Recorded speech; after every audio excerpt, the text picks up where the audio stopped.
Well, thank you everyone for attending. I'm super flattered to be asked to speak here. This has been an incredibly high quality conference for us, and it's just full of insights. I hope that I contribute in the same way. Today, I want to talk to you about what we feel is a very well differentiated form factor for sensors, which our customers frequently refer to as stickers and tape. So the title of my talk is certainly a mouthful, using sticker-like sensors to connect smart building surfaces to the cloud, but I think it's technically accurate and kind of intuitively accurate. I think the first thing I want to do is set the vision of what we're doing. So I often think about the smart building as part of an evolution. So I think we can all agree that buildings and facilities will have much, much more embedded intelligence in 10 years and 20 years than they have now. And certainly today, they have much more intelligence than they had a decade ago. I think that that's quite similar to the way that we can look at computing in general. And if you map smart buildings to the development of the semiconductor, I strongly believe we're in the transistor phase of the smart building. So the vacuum tube phase of the smart building was applying kind of one device at a time onto a building. And now the costs have gone down, that we're finding devices kind of populating the building at much more scale. But the question is, what happens when we get to the semiconductor phase of the smart building? What happens when the intelligence, the ability to install intelligence into a building is so low cost that it just becomes the default? And for me, that looks like installing technology into a building as it's built. And for us, that's about a smart skin. So how can we transform the walls, the ceiling, the floor of the building itself into a smart skin to generate information about the space, and to replace a lot of the existing sensor form factors? So that's the mode that we operate in and the way that we look at the world. And the way that we're building towards that vision is through retrofittable devices, which our customers call stickers and tape. And so it is, in some ways, an oversimplification of what we do, but I think it's very appropriate because people understand intuitively what it means to peel the backing paper off of one of our products and stick it to a surface. They understand immediately the benefits of that. So that's what I want to talk about today, these retrofitted devices. And just to start us off, I want to give you a sense of the basic structure of the devices. So we have three main components: printed sensors, electronic hardware, and then connectivity and cloud services. And I'm going to focus a lot on the printed sensors and the hardware. I think, this audience obviously is extremely well informed about the connectivity side of what we do. I'd be happy to dive into that more as well, but I figured that the printed sensor side would be of most interest. These three components are very modular. So as you'll see, the form factor of the sensor can drive the functionality. And our goal is to make a modular system such that we can create custom printed sensors to serve different use cases and customers. It probably is obvious to you, but the printed portion of what we do is much more easy and much lower cost to customize than the hardware aspect of what we do. And so those are the three big components that I want to talk about. So to talk first about the printed hardware and the sensor specifically, the fundamental sensing functions that we use are resistive and capacitive sensing. So those are the two things that we do, and those map to different use cases. As I'll talk about, we measure water leaks, and we can actually measure water leaks with either one, and in different use cases, we measure them in slightly different ways. So our nomenclature is fundamental function to use case. So those two fundamental functions are measuring the electrical resistance around the sensor and the change in resistance, or measuring a change in capacitance. The first use cases for us are water leak sensing and non-contact liquid level measurement. So I'll dive into those in a bit more context in a second. The device is incredibly easy to install. It's basically just a sticker, multi-year battery life. Right now we have an 18-month to 3-year battery life, but the sensing side of what we do is very, very low power. So we're very confident that we'll be able to hit the battery life standards that we see in other devices at the conference with more development time. And obviously we're using LoRaWAN, and we think we're a great use case for LoRaWAN.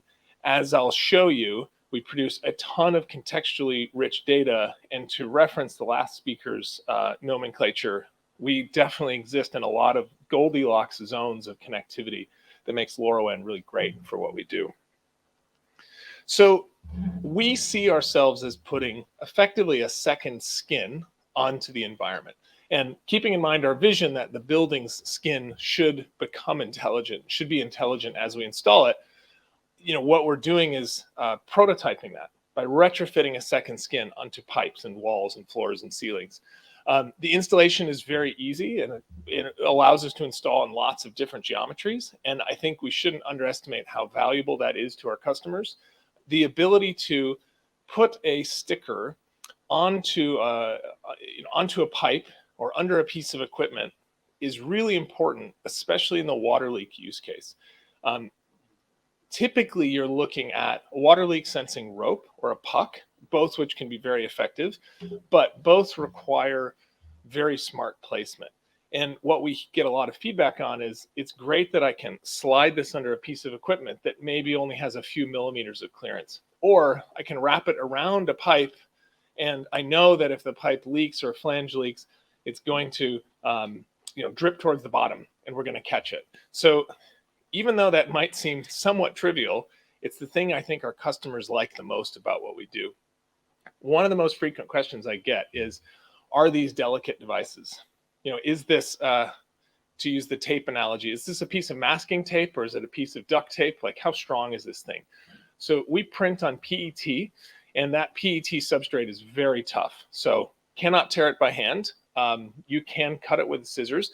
The devices are field trimmable, so we can trim the length or the shape of the sensors in the field.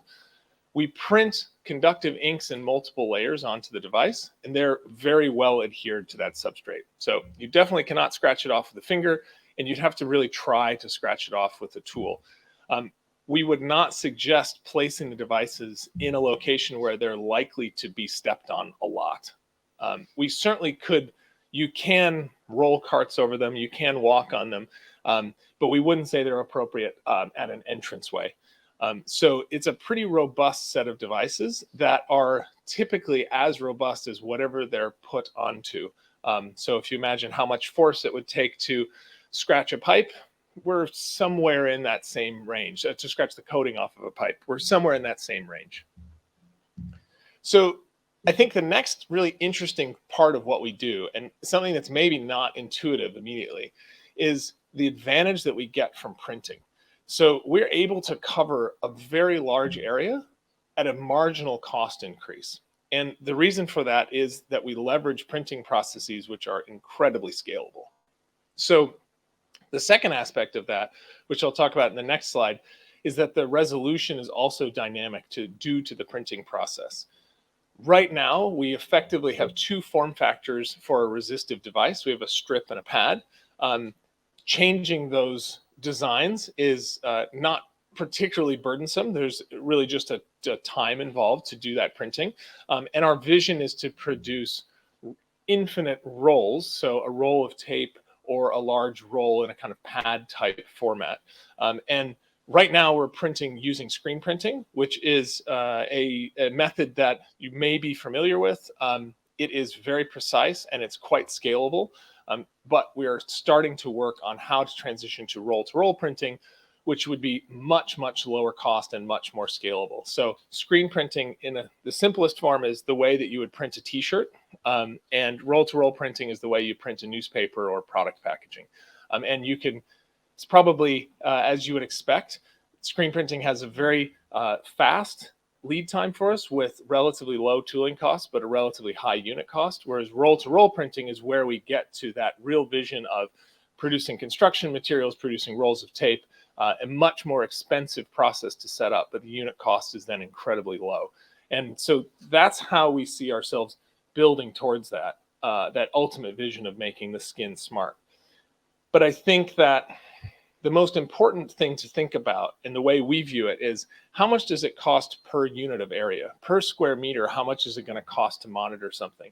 And when you look at a use case like flat roof leaks, that then becomes really compelling, especially in the context of insurance. So even though someone constructing your building will tell you that it's not going to leak, And people who make waterproofing materials will tell you that they won't fail.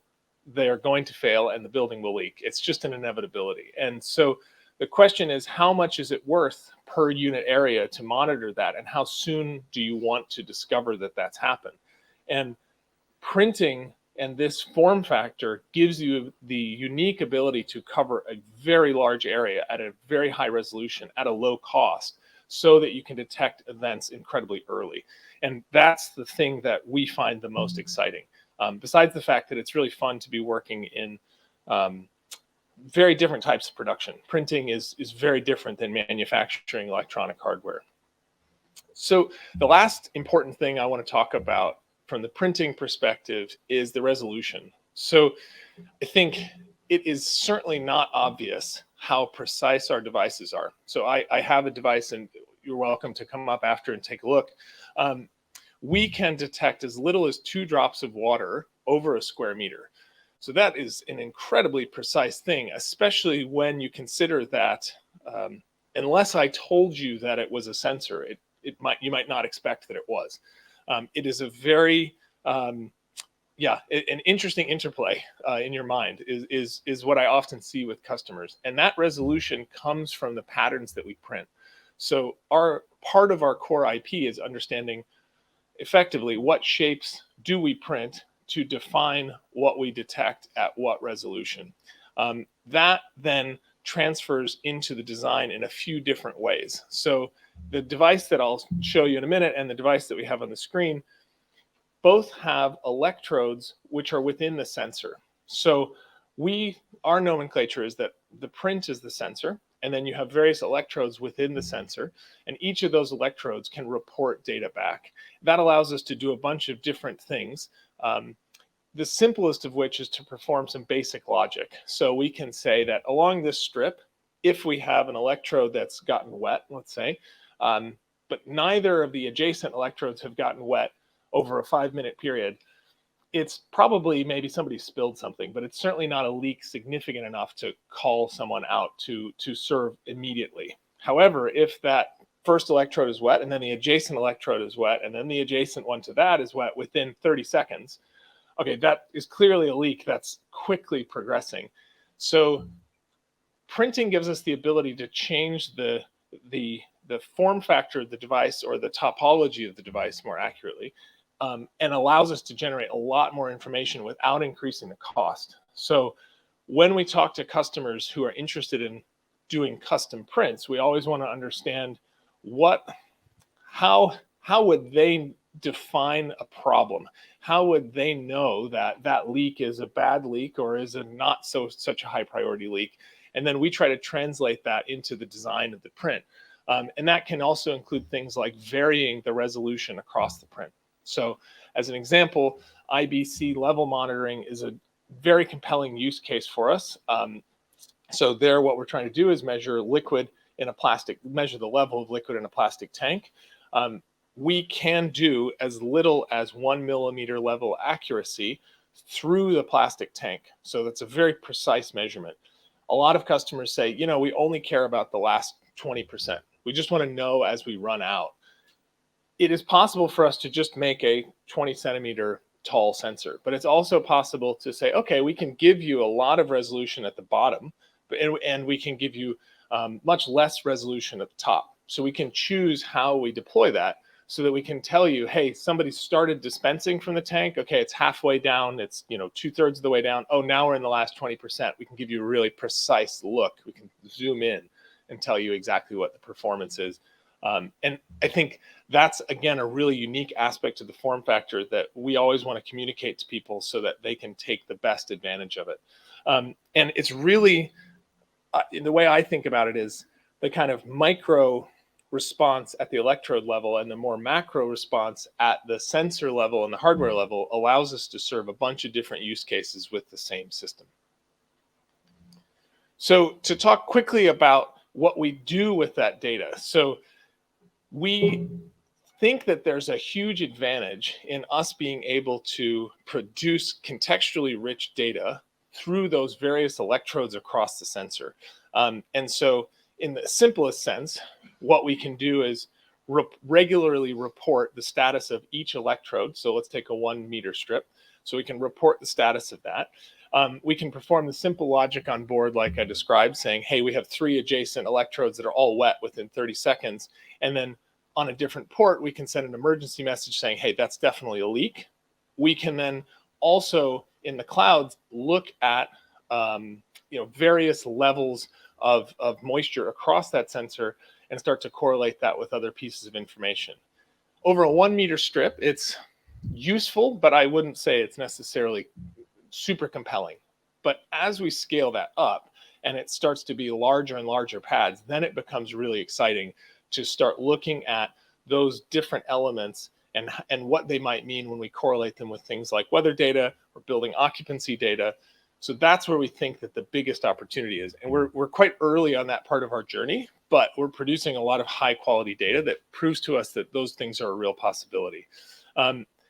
Our goal is to work with people who can help us get the best value out of the data. So we see ourselves as producing high quality hardware, high quality prints, and understanding how to create the firmware and do the basic analysis in the cloud to get really great data out. Our goal is not to be a full stack solutions provider. And that's why this conference is so great for us, because we really want people to use our devices, connect to their systems, help us find new use cases, and help us understand what the best practice is for really generating value out of the information that we can produce. And because of that, we think we're really well positioned to work across the ecosystem. And I think philosophically, we are very well aligned to ecosystems. So we really believe in the power of generating a community and leveraging the community in a non-competitive way. So for us, the launch use cases for the device are water leak sensing and non-contact liquid level sensing. So in the water leak sensing, we would generally refer to it as general purpose leak sensing. It's what you probably expect, which is putting sensors underneath equipment, under pipes, around pipes. That is effectively, in a lot of use cases, a direct replacement for a water leak sensing puck or a water leak sensing rope. We have some very specific advantages there, as I discussed, the ability to stick it onto a surface or put it under a piece of equipment. But it's a well understood environment. On the non-contact liquid level sensing, there what we're doing is attaching the sticker to the outside of a non-conductive container, so an IBC or a plastic barrel or a toilet cistern, and we're looking at the level of liquid inside of that device and measuring its change over time. So the types of events we might be interested in are dispensing. So dispensing is started, or dispensing is almost finished, so we're about to run out of liquid, or we're dispensing at a rate that's too fast. So somebody drilled a hole in the side of the IBC, or something went wrong with the valve and essentially it's leaking. Other types of events are internal leaks within systems or system misperforming. So for us, we think the applications there are really about industrial automation and logistics. Those are just the first two things that we're doing. We have a lot of other functions that we've demonstrated internally through prints, and we know that there's a lot more that we can generate through a printed sensor.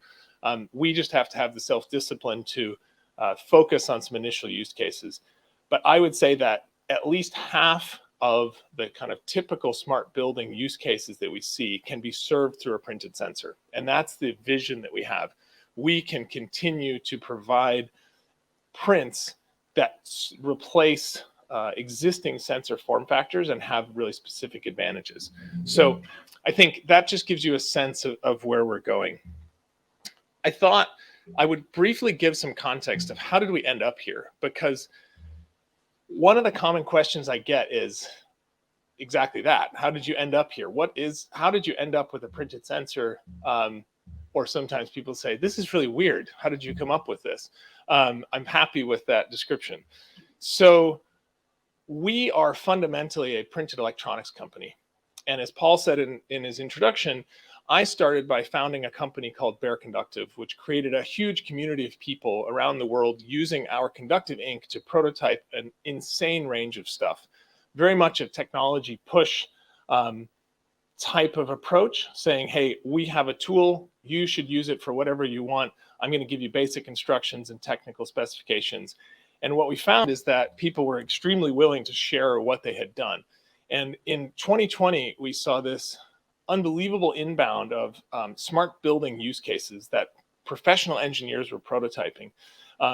What we then said was, we need to somehow take advantage of this situation and respond with a much tighter set of products. So we created Laiier to formalize our printed sensor IP into a very specific set of products, and then started working with ink partners to help us to improve the performance of our sensors. So now we have Bare Conductive as a brand, allowing a lot of prototyping, but we are using inks from some spectacular partners like Henkel, who are allowing us to improve the performance of the sensor and deploy in spaces and use cases that we couldn't otherwise. So I think that's a bit of context for how we ended up with this very interdisciplinary set of technologies. I think in the end, I just wanted to say, why are we here? Well, to reinforce the part about ecosystems, we're really here to connect with people who can help us discover new use cases, help us grow the products in the market, and we're open to all of those conversations. So I think I might have 1 minute left, maybe time for one question, if there is a question. And if not, please come find me afterwards. I'm more than happy to chat. And thank you very much for your time.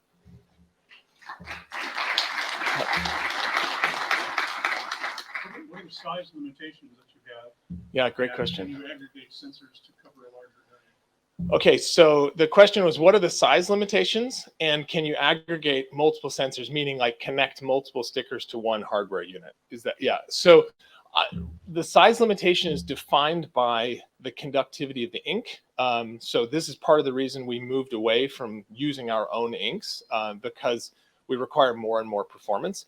I would say right now, the largest thing that we've ever done is 2.5 by 1.5 meters. So that's the largest single pad that we've done. You cannot just say, oh, great, let's make that 1 centimeter tall and make it really long. It's not quite that straightforward. I would say in terms of tape, probably like a 3 meter long piece of tape. One of the challenges we have, though, is I think the manufacturing limits us more than the electrical performance. So the question quickly becomes, how do you make something that's that big? And how do we prototype it? Because when we look at, say, waterproofing membranes for the building, they're typically in 50-meter rolls that are 1, 2, 3 meters wide. Prototyping that is really hard without actually manufacturing it, which has a crazy upfront cost. So there's a challenge there. In terms of how do we aggregate, or can you aggregate? Right now, it's 1 sticker per device. But when we think about a 50-meter roll, say, of waterproofing material, the goal is then to have a modular hardware placement anywhere within that. And we already have some connector IP that will serve that. And in that sense, it would still be 1 sensor per area, but the area might be absolutely massive. So the area could be 100+ square meters. Great, thank you very much. I don't want to run over the next speaker's time. So if you want to find me later, please catch me, and thanks for your attention.